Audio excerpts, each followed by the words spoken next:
then they also come in black. So this is a couple I have left. These are from the winter. We have the same idea. They're a hinge. They actually open and close like their little door. They make a really lovely sound. Gold. These don't have the dots. We've got black and these two kind of creamy and almost like faux marble colors. And I have two of these. I feel like I have two. I think I have one left in gold. So this is silver. This is really cool. It's basically a dress clips.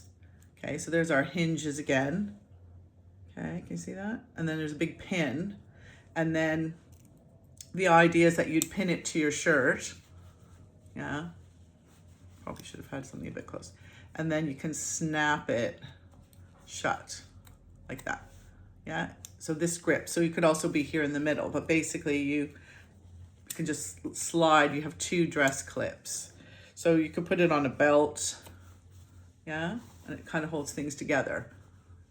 I think that's really cool. And I just like the material. I like the detail of the dress clips, the hinging, very chromy, very 80s.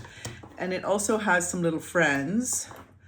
And these are nice. There's some different sizes. So let's do these three that are kind of same. So we've got silver and black. We've got the gala lathe. We've got a crystal, a stone set in a little circle. And then all of that is on this polished chrome or gold plated rectangle. These are just cool, super cool, super shiny, super disco. Then we've got a white, so that gives you an idea. Yeah, and the pins are diagonal.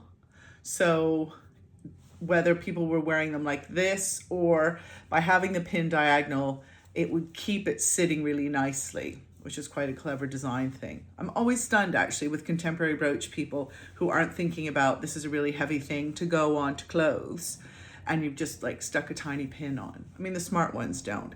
You see some of Kate's KTCD jewelry, her big corsages, they have two pins. Like she worked with me, we did a lot of experimenting. She did a lot of experimenting. I did a lot of trying on to make sure the brooches sat really still. Obviously we were using a brooch sponge for other pieces here, but I've seen another contemporary jeweler who made a square brooch.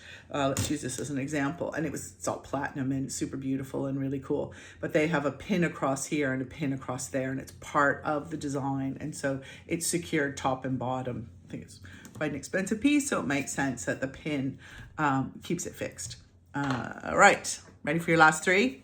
These I love. I don't know why people don't go crazy for them. If I have them, I'm wearing them to weddings this summer because I don't think there's anything cooler. We have the vegetable chopper. Let's look at him first. So you could have here, you can have here, and it's got Miami Vice. It's hot, it's summer, you're in your white linen, you've pushed your sleeves up, there's your brooch.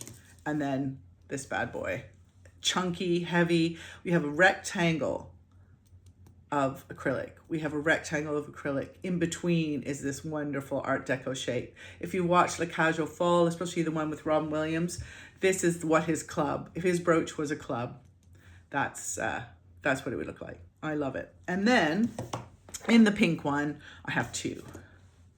So you could do all kinds of crazy stuff, which I probably will. But yeah.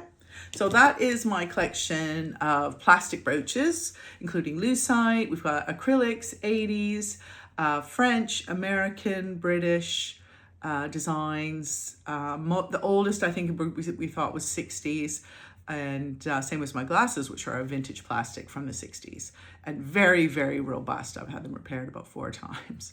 Yeah, so plastic brooches, they're very cool. Tell me which one's your favorite, and let me know if you have more information. Again, I had a couple of books about Bakelite, which I got my information from.